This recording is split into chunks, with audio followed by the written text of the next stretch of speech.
Hi there, Rob Fenimore here to talk a little bit about being restorative with children. An idea that I get excited because you can see it happening in real time. When we're being restorative with children, we really want to focus on this idea of competence.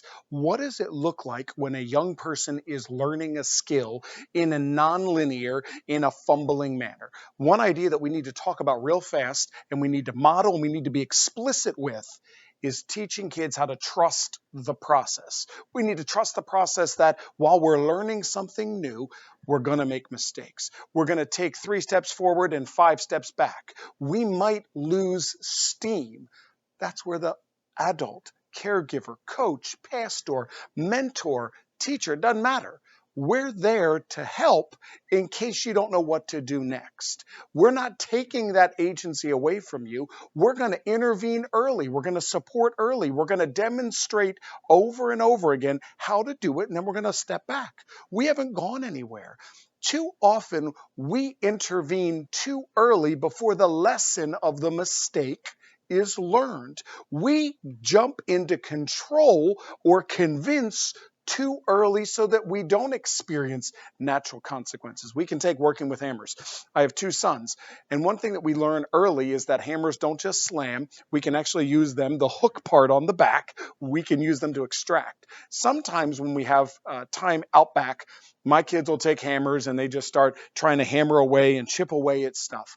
I don't mind that they're experimenting, but I'm still teaching them how to use it appropriately.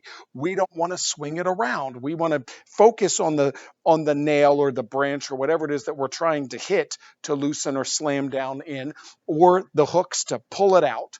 We will show them in my house how to do that, how to do it appropriately.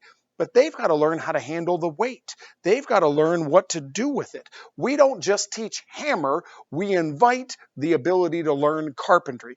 My wife will sit down with my kids and use a certain thin spatula for one thing, might use a blender for something else. We might use a fork with something else.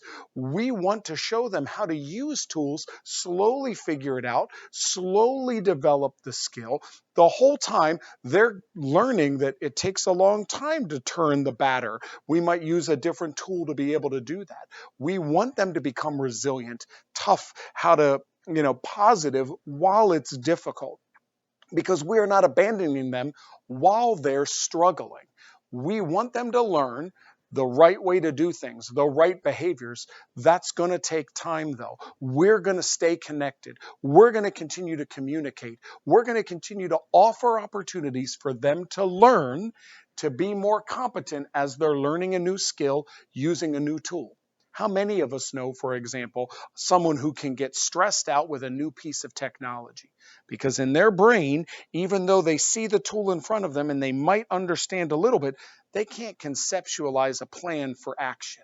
They're still focused on the tool, not what the tool can do. We're trying to remove barriers. We're not surprising kids. We're not testing kids.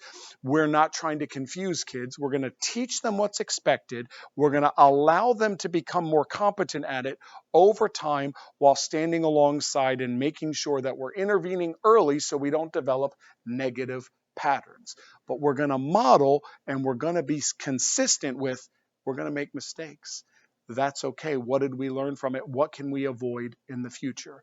Teaching kids to be competent is a great way to watch them develop as individuals, watch them develop as young, maturing adults. It's a lot of fun. It's using different parts of our brain and it's staying connected in healthy relationships. Thank you so much. Look forward to seeing you soon. Take care.